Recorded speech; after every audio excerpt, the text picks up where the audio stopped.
would want to be Nayun right now. The girl can't believe what they're facing and is now convinced that this isn't a dummy. Faced against its wrath, Nayun is terrified to admit that they might just die in a place like this, an artificial dungeon. The monster prepares to unleash its attack when one mana bullet comes flying from out of nowhere, striking the monster down and penetrating the top of its head. Nayun turns her attention to the shooter who attacked the monster from afar. It's none other than our boy Hajin, who has saved her ass a second time. If she's still ungrateful after this, I swear he better leave her to die. Let's go back a few minutes and see what happened between Yeonha's team. They ended up hitting a massive wall, annoying Jaden because this path was supposed to lead them to the dungeon's boss monster. Hajin confirms that they're still at the right place. In fact, they've never been closer. But he himself didn't anticipate the wall just ahead. Instead of fixating on the details of that, Hajin claimed that the monster is lurking right behind. He wanted the group to try and break the wall for him. Jaden was pissed that he's the one taking charge of the operations and running the show. Anyway, he still attacks with the full force of his sword. The result? Poor guy experiences a sharp shock because the wall has been infused with strong defensive capabilities, so even an attack infused with magic is fruitless against it. Hazuki notices something and points to the gap just above the wall. Hajin believes they could use the gap to cross over the place, but Jaden thinks it's a ridiculous idea, and that he's crazy for thinking he could make it out of a 10-meter climb. Realizing that Jaden's a fool who probably can't do what he's about to pull off, Hajin decides to go first. He uses his parkour technique, strengthening his grip and making him so agile that he turns and tosses his way up, lunging like an expert until he reaches the top. From there, he avoids the group and just dashes away. Right then, the entire group hears a sudden boom coming from the other side. The dungeon is once again experiencing a sudden, unexpected change. Jaden doesn't know what's going on, but what they don't know is that the giant lava golem has been wreaking havoc. Inside, Hajin comes to rescue Nayun.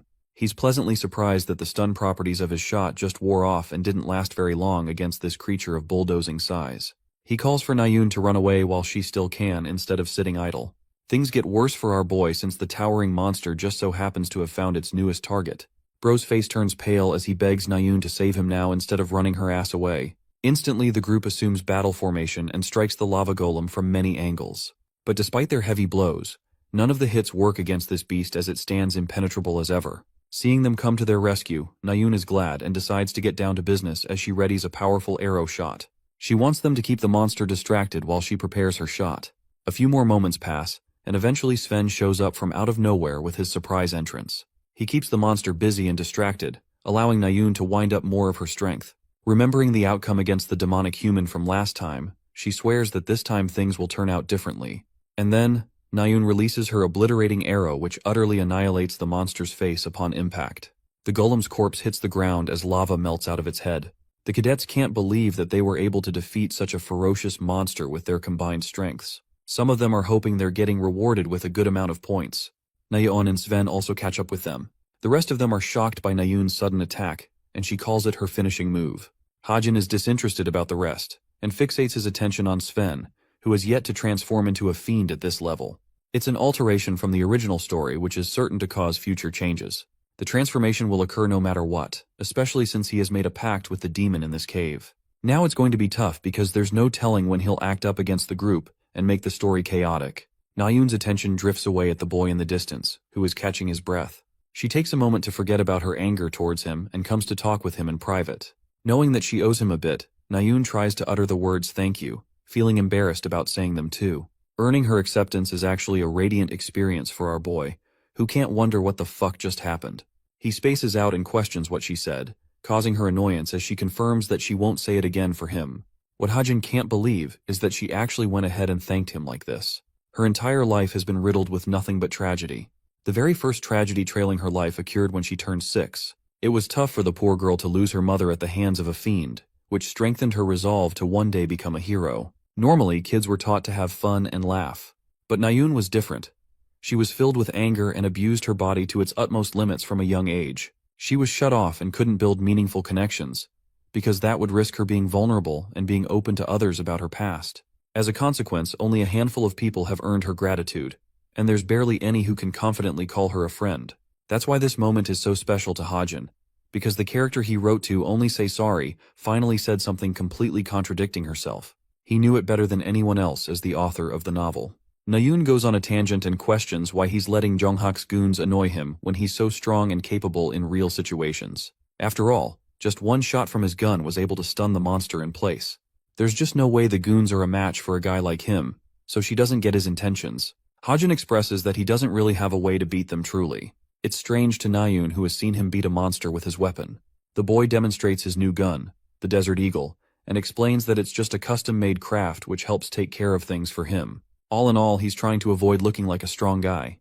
Nayun goes crazy hearing him admit to a crime so openly. Modified weapons are actually illegal in the institution and would cause an immediate suspension. Hajin confirms that it's the only reason he uses the weapon when he truly needs it. Thankfully, he's found a way to hide this gun inside the stigma mark, allowing him to keep stronger weapons tucked inside his inventory without getting suspended every time. However, Nayun is still not buying his excuse, seeing how strong he is. That's when she curiously questions if he possesses some kind of gift related to his firearm skills. Hajin doesn't give her a proper response, but she's pretty content and leaves. She isn't going to rat him out for using the gun, but recommends he stop using it. Before leaving, she stops to touch another topic, the same topic that spiraled her hatred towards him. Hajin grows silent for a moment, and still refuses to apologize or clarify. He doesn't want to apologize and earn her a connection, since she will forgive him, which is really bad for what's going to happen in the future. Bro is literally plotting to assassinate her older brother. Of course he's not going to fuck her over mentally by befriending her right now. His target is locked in to kill Chae Jin-yoon in the future no matter what. When Nayun returns to her group, they all are dying to know if she's somehow friends with the guy. She declines quickly, but Sven seems to have caught on something with his creepy look. A sudden announcement is made to the cadets, and the dungeon training exercise is suspended at once. They want all of them to exit the dungeon right away.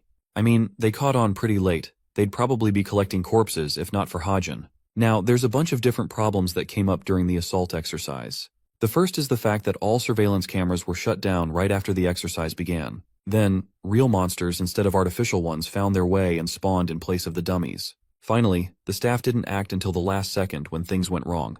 It was a serious incident but involved no casualties, which is why the Cube decided to launch an internal investigation instead of using the help of authorities. Hajin explains that the fiendish humans secretly lurking in the Cube's executive staff probably succeeded in suppressing the matter at hand. He knows that the investigation won't happen until Episode 2 is fully concluded.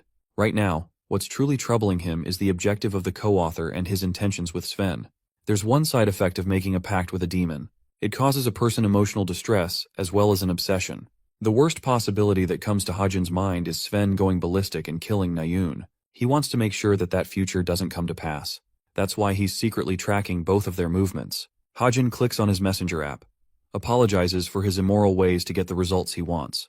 The system connects him to Nayun's messenger account. There, he sees a bunch of chats like with Suho, Sven, and Younghak.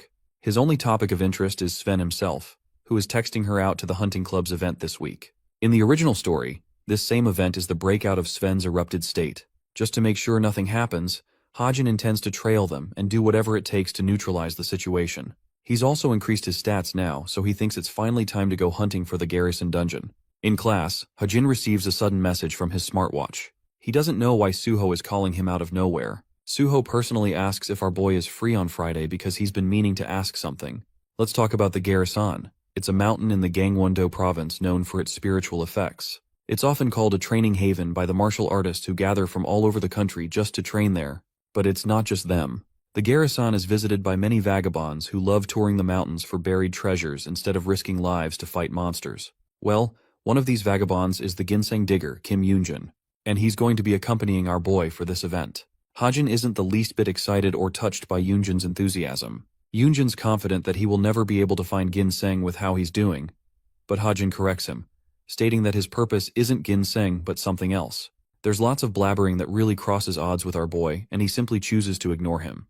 Yoonjun arrogantly assumes that this kid is inexperienced, and he's kind of right because Hajin trips and falls so many times just on his way. But right then, he finds the dazzling ginseng. He can't believe his eyes. Bro ends up munching on the 7-year-old ginseng root. Thanks to the modification function, it will allow him to double his stats by 2 points for a shortened duration. What's so damn crazy about this specific ginseng is that if he sold it, he could have made 700 million from it. It still kills me why he didn't use it to pay off his debt though. Hajin stumbles and finds himself troubled to travel up so far. He thinks it's reasonable that the dungeon he's looking for hasn't been discovered yet. In the garrison, beyond its glory lies the place he's looking for. The undead dungeon. The cave of terror that the author now stands before. The boss of the dungeon is called the Death Knight, and he's a really tough upper intermediate grade monster. The ginseng buffed his stats quite a bit, but this dude is still going to destroy Hajin from his expectations. As he steps inside, Hajin expresses that he doesn't care about that because he's got different goals in mind. Just then a scary hand emerges from the underground. Then, myriads of the undead monsters come creeping out to greet our boy at the entrance of the dungeon. Prepared to fight them all off, Hajin prepares his stigma magic, and reflects that his true intentions aren't to take down the boss monster today. The real goal is to access the dungeon's hidden stage. Suddenly, all of the skeletal monsters rush forth to attack the seemingly defenseless boy, but they'll regret what's about to happen to them. Bro pulls out his strap and literally annihilates one of the undead monsters at point-blank range. Talk about a stylish kill shot. The same happens to the rest of the undead monsters, who are easily taken down by every shot. Hajin activates his eagle eye precision ability to trail the trajectory of his shots. He then uses his quick mobile agility to leap over the monsters, only to attack them from above and score more kills. After killing enough of them, Hajin stops shooting and realizes that he's done defeating them all. However, the number of these undead monsters is bound to increase as he approaches the hidden stage. This is a clear sign that he's headed towards the Evangel's location. Now, this Evangel person is actually a witch, who is supposed to act as the boss of the Garrison Dungeon's hidden stage. This witch actually plays a role in the future. She's going to construct the Castle of Evangel, the most terrifying undead fortress in the history of mankind. She will make an abandoned school its host and wreak havoc. She's going to be really troublesome to deal with when she becomes mature and more powerful, which is why our boy is interested in taking her out while he still can. After defeating her, he's hoping to acquire 2 drop items as a reward. The first item is the upgradable equipment called the Ether, and the second one is the Seed of Evangel. Now in the original novel, both items were responsible for helping the fiend Tomer to become so powerful that he became the executive force of evil. That means if Hajin is looking to become strong at an even faster rate, the best thing to his advantage is the Ether. He approaches the door of the hidden stage of the dungeon where only darkness awaits the boy. Activating his precision eagle eye, he's able to peer far into the cave without worrying about any monsters. There, he sees a shiny dead tree with crystals emerging from it. His target is the young witch who has yet to mature and is very vulnerable at her current state. Since it's incredibly tricky to beat a fully mature witch, his only chance to defeat her is now, when she's physically incapable and weaker than her mature self. The little witch is fiddling with her spell and playing around. The sight is too innocent for our boy Hajin, who has literally come here with the purpose of preventing the doom that she will one day unleash in the future. His emotions are trying to get the better of him. As the author, he takes full responsibility and musters the spirit to kill her. After all, even the future executive of evil, Tomer, did the same. As he approaches her, Hajin reasons that the little witch is nothing more than a bit of his own creation when it all comes down to it. He is the reason she exists, and he is the reason she will die. A normal witch in her spirit form can't be taken out with bullets even if they're infused with mana. So in this particular situation, Hajin activates the power of his stigma magic and creates a magical spear imbued with light attribute magic. This should be enough to kill the witch in one strike. He's also really impressed by the aged ginseng's effects since they boosted his stats by a lot. Believe it or not, this man chucks the damn spear full force at the baby witch, annihilating her spiritual form with a clean headshot. I wasn't expecting him to be so brutal, but damn. Anyway, Hajin was expecting his previous attack to finish her off completely, but for some reason, she's way stronger than she looks. Even while immature, she managed to survive the brutal attack. The Twitch recovers her lost spiritual body with what's left of her powers. The dungeon begins shaking in a massive earthquake as the baby witch finally becomes unable to sustain her form and explodes in a wave of dust before Hajin's eyes. At last, the 2 items he was looking for have both dropped. The Seed of Evangel contains the soul of the witch, allowing Evangel to resurrect once the germination process is complete. The Ether, on the other hand, allows the owner to reinforce their weapon and upgrade their powers. Having acquired the Ether item, it buffs all of Hajin's stats by 0.6. The system also informs him that this item cannot be further traded. Back at his dorm, Hajin is glad to experience the effects of the item. His mission ended up a success. The effects of Ether will only amplify his skills even more once he levels up. With all of the skills he's acquired so far, he thinks he's somewhat capable of Cube Cadet at his current level. Not to mention, he's also gained nearly 50 story points as well as experienced the effects of the ginseng. Arguably the best part of his raid is the Seed of Evangel that he acquired, which can be used to resurrect the witch at any time through germination. The Witch of Despair title may make her seem like a villain, but in reality, if Hajin plays his cards right, he could help develop Evangel into a strong ally. Now, the growing part of the seed isn't so difficult according to the author. It only sounds complicated, but all it needs is a bunch of blood to develop over time. The personality of the witch is determined by the blood of the person who is providing it, which is why it's best for Hajin to select an ideal candidate. Bro is already thinking about asking Suho and Rachel, so the witch turns out to be a little nice to him. At the same time, he just can't fathom asking from either Yonha or Nayun, since they'll cause a scene and spoil the witch's personality a great bit. It's a red flag that he's going to avoid. The real question is, how's he going to acquire the blood? Hajin puts it off for later and thinks he should take some rest, since tomorrow is the main event that's going to exhaust much of his strength. The hunting club where Sven will likely cause a scene against Nayun is right around the corner after all. The following day at the Byakpa Mineral Springs, a bunch of Cube cadets are delighted to become a part of their first outing orientation. One girl is giving a speech addressing the cadets, and decides to repeat the club activities a final time. Hajin is a part of this group paying close attention. The girl explains that the Leonidas Hunting Club will conduct its usual hunting, but she also reminds them not to treat this as a hobby. It's a serious responsibility as it works to help the public and the citizens of the province. While this is going about, Hajin is sweating bullets. He doesn't know what's going to take place and how things are going to change directions. All he knows is a simple description of what happened in the original novel. Sven's outlash against Nayun rendered her severely injured while he himself was killed in battle. Hajin wrote the story this way to allow Suho to become closer to Nayun and care for her. The really interesting part is that while people are severely focused on Nayun as the fiend's target, Yonha becomes the victim while defenseless. Hajin is extremely cautious and even terrified of the outcome, since it is much different from the original story arc he created for Sven's character. While he possesses some bits of demonic power at his current level, he's yet to manifest into a full transformational state. Hajin is hoping that it would be ideal for Sven to throw a tantrum here so that he has the best chances of taking him down with other people. While he's fixated on Sven, Nayun is bothered by our boy's consistent stares. She doesn't get why he's looking at her like that, not knowing that he's keeping an eye for Sven's every move. Nayun is also starting to feel afraid that this guy might secretly have a crush on her, which is just funny. Sven is also wary of him and tells her to be careful. But Nayun takes his warning as a joke since he doesn't pose any threat to her. Sven clarifies that he's talking about the disappearances that have been going on as of recent, implying that our boy Hajin might be related. However, Nayun has developed some form of trust in him and believes that he's an innocent guy who isn't the type to act like that. The hunting begins as Sven and Nayun go on ahead, with Hajin trailing and keeping an eye on them for any incidents. Some time passes and they're off in the forest, where an innocent deer is annihilated by a brutal demon. This brutal demon is none other than the bastard Sven, who is testing out his newly acquired demonic powers. Sven releases the animal when he hears Nayun's voice calling for him. She's hunted an animal down herself. But what really amazes her is the fact that this dude hunted down way more than her in such swift motion. Bro is standing there like an innocent freak while she doesn't know what's going on. Sven claims victory for the hunting mission, and as part of their deal, he could ask anything from her. But when it comes the time to say his wish, Bro fumbles in his feelings and tries to ask her out. While this is happening, our boy Hajin is keeping a sharp eye on them both. After all, he knows this could prove to be problematic. The Demon Seven made a pact with is called the Carnal of Desire, and as such, a person that becomes a fiend as its puppet is riddled with their own desires. That's why Sven is incapable of restraint right now. Anyway, Sven becomes the big boy and lets out his words. He wants Nayun to be his girlfriend. Hearing those words, the girl pauses momentarily, not knowing what to say. Her puzzled and startled reaction makes him wonder if she's trying to refuse. Nayun confirms that she doesn't know how to feel about dating someone she's barely known for a while. Her cold words really sting him. Hajin thinks it should be enough of a trigger to activate Sven's obsession, causing him to lash out and reveal his fiendish nature. Nayun further clarifies that she's into guys that are more powerful than her. Well, if her previous words didn't hit him, this sure will. In fact, they do. Bro looks completely dusted. And they said the worst she could say is no. Anyway, Nayun emphasizes her point and tries to leave.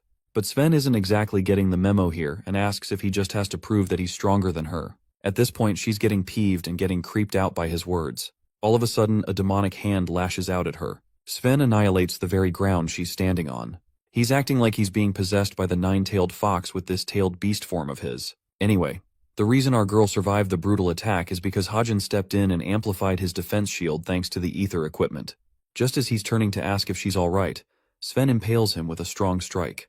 Nayun attempts to grab her weapon in what little time she has, while Hajin is fighting for his life as the fiend strangles him. Nayun activates magic condensation immediately and cuts one of the tentacles, demanding that he free Hajin. This guy goes completely mad and starts yapping about how much he loves Nayun and obsesses over her. His obsession causes his demonic form to become stronger. Nayun is enraged and still uses her magic condensation while Hajin is powerless. A beam of green light illuminates as Nayun manages to achieve the heights of her potential.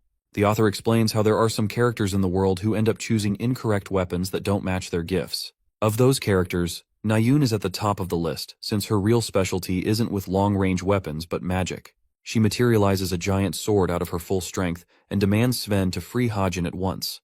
Nayun goes ahead and releases a cataclysmic attack against the fiend. The aftermath of this attack is nothing but destruction from where Nayun stands. It shredded the ground itself, impressing Nayun with her own powers. Hajin can't even believe what the fuck he just saw. He thinks the girl casted a damn lightsaber like she's the last Jedi or something. She's just as confused as him and doesn't know what happened. More importantly, Nayun is worried if he's okay. Hajin confirms that he's doing well, but her own condition is a real mess as her last attack drained her power completely. Her vision turns hazy and she collapses to the ground. Hajin rushes to her aid. After a while, the unconscious girl finally wakes up and flinches, realizing that he's carrying her on his back. She's so embarrassed that she wants to be put down at once. Hajin doesn't think that's a wise idea, and he's trying to help her out. But this girl is far too embarrassed to accept his help. He lets her go, causing her legs to give out on her as she collapses to the ground once again. Nayun is terrified as she doesn't even possess the strength to stand on her two legs. It's almost as if she's lost control of them. Bro looks at her with a baffled face and questions if this is the first time she's suffering from a mana burnout. From her winded and stunned expression, it confirms to Hajin that she's probably never even heard of it before. He explains how a mana burnout is when a person has exhausted every last ounce of their mana, causing them to become powerless. This means it's going to be tough for her to walk on her own for the next 2 days minimum. Hajin teases her and wonders if he should just leave her here. With no choice left, Nayun is forced to accept his help and climbs on his back. As they're making their way back, Hajin asks if she's still going to keep using her bow as her main weapon, since he's seen an incredible development in battle. Nayun is confused where he's coming from, but Hajin tells her that even she must have felt something inside of her. She unlocked a new ability that was previously unknown to her. Thanks to her magical powers, she could help annihilate hundreds of monsters and fiends with just a single slash. When it comes to an all-out war, Nayun's powers are borderline unstoppable with the talent she has manifested just now. That's why she's called the supreme ruler of the battlefield in the future. But for that to happen, she's gonna have to give up on her precious weapon, which she has used since a young age. Nayun feels enraged because of how much he knows about what's best for her. Hajin thinks she's going to stick to the bow for a while. He helps her get close to the portal and recommends she carry the rest of her way on her own. Nayun is left helpless by his sudden leave, even begging him to stay, but this dude is just a chill guy and walks away because he's not a simp. The following day, news of Chai Nayun's assault reaches the eyes and ears of many cadets at the cube. They even come to know about the identity of the fiend Sven. Hajin merely paces through the cadets without paying any attention. He approaches a door and opens it, only to find a bunch of notable characters gathered all in one place. There's Horak, Jonghak, Yonha, and then the class rep Yonghan. The key players have gathered in one location, and Hajin is a part of them. Now let's talk about the day before the incident involving Chai Nayun. Suho asked our boy out to spare some time on Friday because he was looking for a favor from Hajin. When the author asked for more information, Suho told him that he is interested in investigating the missing students. The institution has put him in charge to lead the team from among the cadets. Since the institution hoped to prevent outside intervention, they decided to form an internal investigation at the hands of cadets from every grade in order to eventually catch the culprit involved. The representatives of the first-year investigation team are notable characters like Suho, Jonghak, and Nayun. Suho also added that the institution could have done an investigation using a personal team, but they figured the most effective way to catch the perpetrator hiding among the cadets is by using the cadets themselves. Hajin could get all of that, but he couldn't understand why he's the one being asked. Surprisingly, he learned that Nayun made a personal request to add him to the group, which is why Suho decided to take the step and invite him in. That's why Hajin ended up going. It would also help him acquire more story points on the side, which is good for him overall. Suho begins explaining that they'll need opinions to decide the case. He also wants to lay down the deductions everyone has made so far. None of them believe that Sven's correlated incident with Nayun is tied with the investigation. But just as Suho is talking about this point, Jonghak becomes riddled with rage, questioning if they're talking about the same Nayun from their class. Suho doesn't know why he's being dramatic, and believes that she'll be the next target from their class. This is backed by the fact that fiends are given orders via demons. That means the demon who formed a pact with Sven will likely keep on hunting Nayun using its other puppets. Suho then asks if the rest of them find anyone suspicious to be mentioned in the list, as it would be a great help to know. Now, Hajin himself knows the identity of the person responsible for the disappearances. However, he's trying not to interfere with the events of the story, which is also why he doesn't want to reveal the guy's identity. That's what Hajin believed as 6 students disappeared in 2 months from out of nowhere in the original story. But what's really interesting is that 3 students have already disappeared in 2 weeks in the current timeline, meaning the plot is advancing faster, and more students may fall victim to this guy. Faced with this situation and remembering how he helped Nayun, Hajin is faced with a difficult decision. While he wants to let the story unravel at its own pace, it also means he would risk the people involved that he cares about. He no longer wants to be the person who ignores evils, which is why Hajin promptly raises his hand, claiming that he knows someone who might be a primary suspect. His name drops this person. It's the bastard Hyun, the charming fucker and the president of the study club. His sudden accusation causes the entire room to fall dead silent. Suho argues that it can't be him since they've already investigated the guy and nothing came out of him. Jonghak particularly mocks this suggestion as it would mean that Hyun is using psychic magic to lure his victims. Hajin counters that he doesn't know if he's using typical psychic magic, but he's still doubtful. All of a sudden, Yeonha joins the discussion, taking a sharp jab at our boy Hajin. She thinks that it's rather odd for him to accuse others. In reality, instead of the club president, Yeonha believes that he may be the person most likely to be the fiend involved. Hajin is baffled by her words. Let's go back to the beginning of the novel. Right when it was being created, Hajin felt the need to add an assistant character to the main protagonist. This character he thought would be necessary to help Suho using their strong personality and complex interests. Happily adding the character back then, the author Kim Hajin named this character Yu Yeonha. And now let's return to the present. Yeonha emphasizes her point, counter-accusing Hajin to be the real fiend among them. Suho tries to defend our boy, explaining that Hajin has the excuse of using a portal at the time of the incidents. Yeonha explains that she's just dealing in baseless accusations just like our boy. She thinks it's pointless to bring up the study club president's name like that when Hyun's excuse is more solid compared to Hajin's. The author tries to control the situation, but he's already lost it as one of the other characters is enraged and suggests they all attack him and see if he transforms or not. The situation turns in the benefit of Yonghak, who has been meaning for this to happen. All the while, Hajin is struck colorless and doesn't get why he has to bear the brunt of their suspicions. He lets out a small laugh, and instead of backing down, roars at the cadet, daring him to come and try attacking him if he's really interested in eating a headshot. I'm not going to lie, I really like this side of him. Suho attempts to break their quarrel, while Hajin argues that they should consult Nayun to clear suspicions about him. He's just about to bring up how they were together at the portal when Jonghak suddenly whacks a basketball full force at him. Enraged that he brought up her name, Jonghak questions why he's bringing her up at all. Hajin argues that when she ended up getting attacked by the fiend, they both combined their strengths to beat the monster. He even belittles Jonghak and his lackeys for screwing around and not knowing the obvious details about the incident. Jonghak loses his temper while the class rep helps calm him down. Hell is breaking loose between the main characters over here. Hajin clears his name and proceeds to take his exit. But just as he's reaching for the door, the cadet rushes to pummel him with a powerful fist. Hajin senses his overwhelming presence and instantly ducks the punch that obliterates the door to pieces. Even Jonghak is surprised by his sudden attack, while the assault is shocked that Hajin managed to duck his immensely fast strike just now. Hajin is now effectively pissed and brings out his gun to shoot him down. The cadet lunges to attack him as Hajin prepares to take his shot. Both of them are stopped with a sword slash by the main character Suho himself. He thinks Horak has overstepped his boundaries quite a bit, and even believes Yeonha is doing too much instead of consulting Nayun about her suspicions first. She pauses before using her smartwatch. Hajin storms off as Yeonha learns from Nayun on a call that Hajin is physically impossible to be a friend as a suspect. Now that Nayun herself has cleared his name, everyone in the room is not only embarrassed, but also fully wronged by how they mistreated him. These bitches don't deserve his help, honestly. Hajin storms off and clears his head in the field. He's faced with a real rut and doesn't get why he's facing so much trouble putting up with his current life. At first he fell victim to the plot of the novel he wrote, and now he's out here fighting the characters he passionately wrote.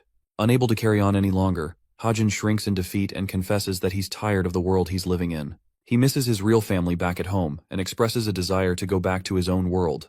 Little thoughts like his expiring lease are beginning to bother him, and he wonders if he's already been listed as a missing person in the real world by now. Then there's his parents. He wonders if they're okay and if they're looking for them. There's so much to unpack that he was trying to suppress. At this moment he feels helpless and vulnerable, fragile and boxed. There's no way of going back, yet he can't help but let out a yearning desire to go back. Well, the dude is whining when the system pops up and reveals that his resilience stat has increased in response to what happened today. Hajin thinks it's kind of pointless, but he's still glad his resilience increased a little bit. He believes the person that entered this world may have taken his life by now if he didn't have the resilience to keep on going. Deciding to move past his whining, he cleans himself up like a champion, and from the same shrinking posture now stands a confident hero, ready to face life head-on again. Let's revisit Suho and the rest of the idiots who spectacularly fucked up. Younghan asks where Hajin went, and Suho thinks he's out to get some space for himself. There's Yeonha, who knows the dumbass Horak even went ahead and used his ability just now. What's more, she kind of thinks it's really sketchy how Hajin managed to dodge an attack from a martial artist while being a ranged weapon user himself. It just causes her even more suspicion over him. Well, she receives a sudden message from Hyun, who requests to see her in the study room the upcoming day. This is exactly happening like Hajin said, but as much as she likes to be suspicious, this dumb bitch accepts the offer of a person who is literally getting done murdering someone right now. Hajin is starting to understand why people say it's better to be busy when you're depressed. Ever since he joined the novel's story, he's just been so busy working on improving himself and hunting that he forgot to think about anything in detail about what he's missing from the real world. He's sitting all quiet to himself, while the rest of his characters like Suho and Younghan are visibly worried for him, especially after the phenomenal fuck-up caused the other day. Hajin is a little frustrated when he realizes he's stuck in a story of the characters he wrote. He thinks it's a good time to start investing in ways of getting back home. Naeun rejoins the class having recovered her health, despite Jonghak's concerns for her. Suho offers to assist her since she's still not in top shape. Jonghak is a little possessive of her and not afraid to show it. Hajin is focused on Yeonha, who is sitting without a care in the world for what happened yesterday. Class begins with the instructor reminding them about the incoming midterms. After the written exam has been conducted, they'll move on to the practical exam, where they will be judged on 2 tasks of evaluation. The first task is a duel among the cadets, while the second task is going to be judged on the basis of a monster battle, using mage-summoned beasts. The instructor highlights that the difficulty for both will be more rigorous than the normal exercises they usually do. Hearing this, Hajin reflects that he's not at all worried about the written exam. The only thing bothering him is the duel. Every cadet will be given 3 nomination cards which will determine the cadets they'll face as their opponents. At first, it seems like the top students would easily crush the bottom rankers by picking them as their targets. However, the Cube institution knows this, which is why they implemented a reward grading system. This means that if a top ranker defeats a bottom ranker, they're not going to get much points from them. They might even receive negative points based on the cadets' ranks. However, not everyone seems to be affected by this rule, like Horak, who is generally a brawler and thinks with his head. He's just trying to beat up Hajin as his only target, for example. Apart from that, Hajin is bothered by another thing. Rachel has been acting a little weird around him and has been keeping close. Hajin explains that she's always been secretly observing what he's doing, when normally she's studying all by herself. He doesn't get what she's trying to do and if her intention is to copy his assignments. Rachel darts an eye at his notes while he's happily writing down the names of his parents. This just causes the girl to get even more confused. The scene cuts to Yeonha's side, where Hyun is eagerly awaiting her arrival. She doesn't know what's this about and approaches the study room, where this charming prince is happily awaiting her. Yeah, she doesn't give a fuck and realizes that none of the other club members are here yet.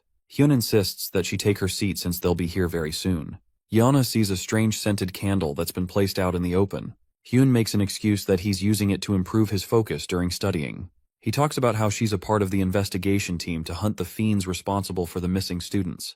Hyun is also on one of the teams himself, but he hasn't seen any progress from his side, so he wonders if Yeonha has a leading suspicion of her own. She claims that no one really comes to mind.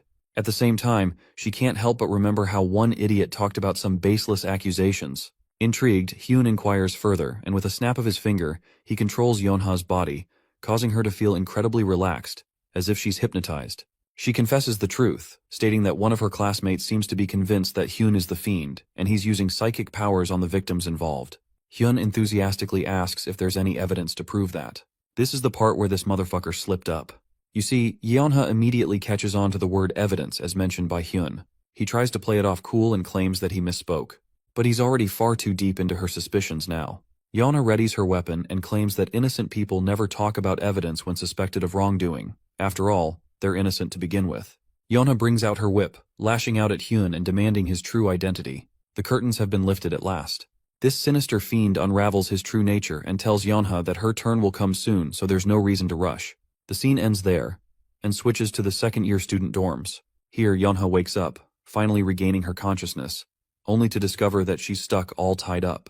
Her eyes glance away at the objects placed inside the empty room. She is quick to recognize that these are the second-year dorm rooms, which means Hyun has captured her, which also means that he's the hidden fiend responsible for the disappearances of all the students. Here's the kicker, this idiot finally realized that Hajin wasn't bullshitting her. Instead of blaming herself, She prioritizes a way to get out of this rut. She tries to break free from the rope binding her hands, begging for someone to come free her. But it's of no use, as Hyun is already here and prefers she stay quiet and do as she asks. The scene cuts to our boy Hajin, who has just received a sudden message from someone at the dead of the night. It's from Yeonha too, so he can't place a finger on it. Yeonha sent just a simple number 9, which is just way too cryptic of a message for this dude to understand. Anyway, the bastard Hyun breaks away her smartwatch and mocks Yeonha for sending cryptic messages at the dead of the night in her struggling state.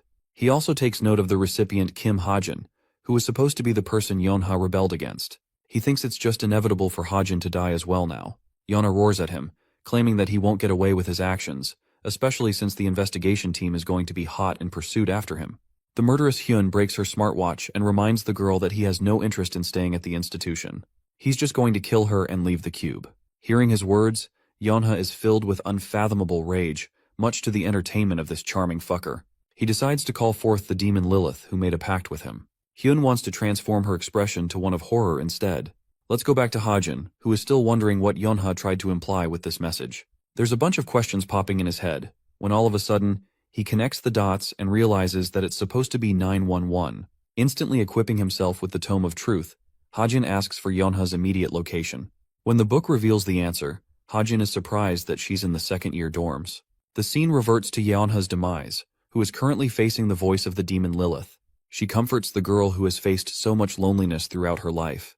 Hyun's psychic powers are not enough to take her down, however, since Yeonha glares at him with a look of anger, proving that her will is strong and that she isn't ready to throw away her dignity. She resists his mind control, so he takes it a step further and brushes her hair, claiming that even the demon Lilith wants her to succumb to her spell.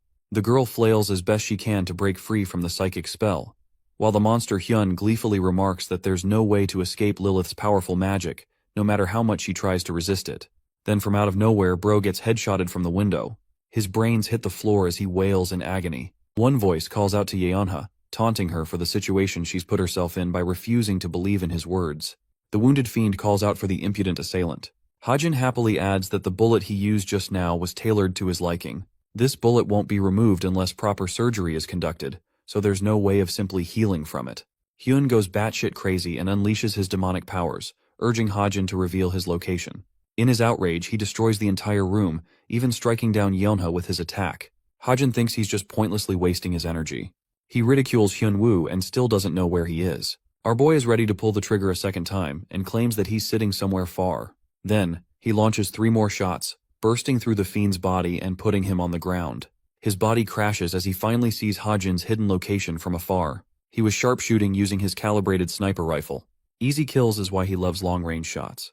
He reminds Yeonha that he's going to waste all of the bullets she gave him. He puts more holes in Hyun and is hoping for Yeonha to cover his expenses later. This guy has literally terrified the fiend, who thinks Hajin is crazier than a literal demon.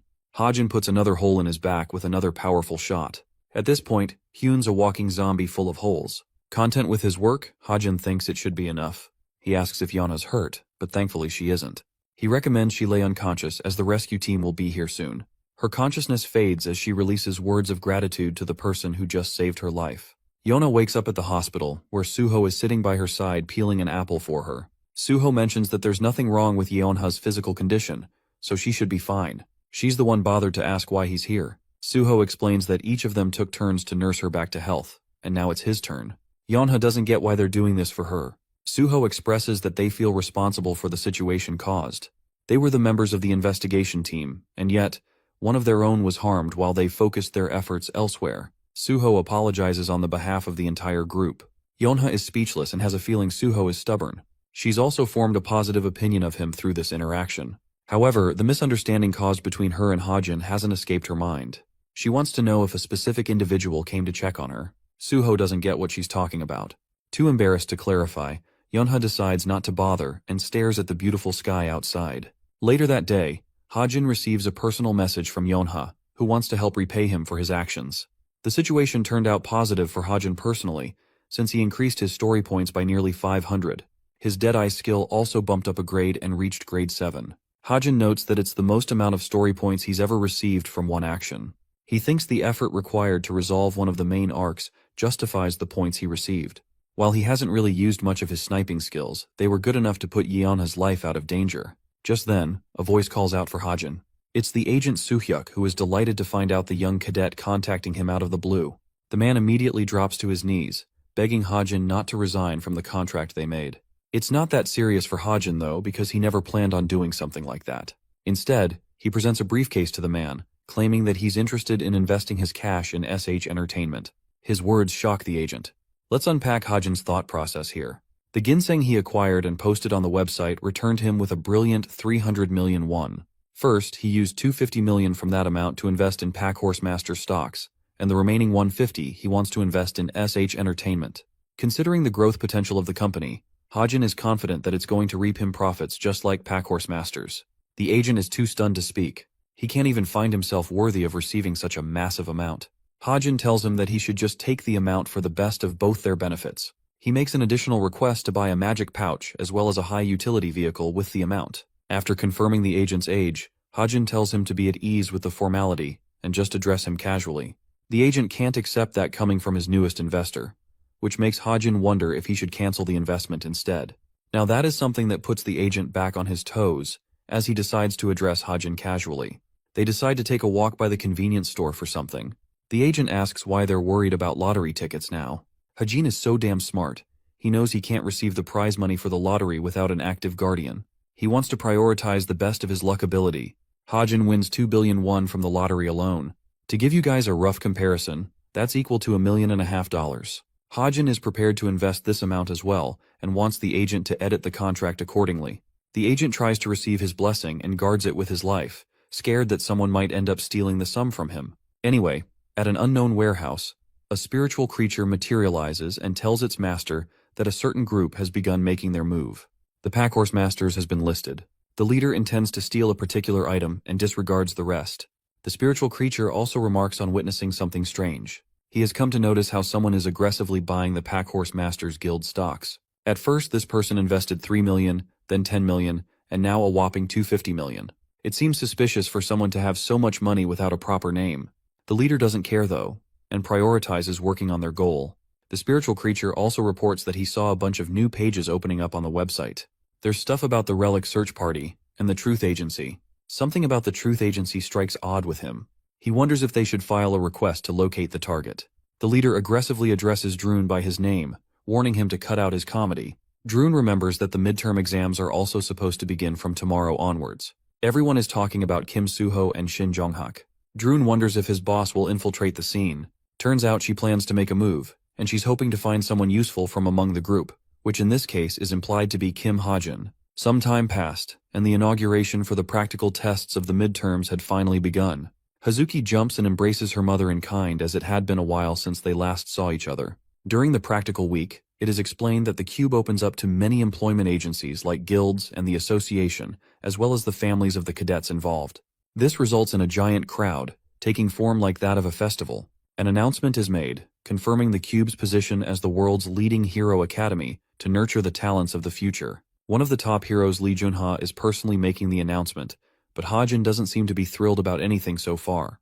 He wonders if he should wait a bit longer. He acquired drones from Suhyuk and set them all over the institution for his personal investigation of finding intruders. While he's there, he accidentally bumps into a lady and apologizes for his intrusion. This woman is the same one we saw at the secret warehouse, the one who has come here looking for a talent. Seeing her face to face, Hajin's expressions are rocked, because he totally forgot about adding this character who was supposed to make an entrance in the practical exams. His surprised and fidgeting expression has left him a little too open.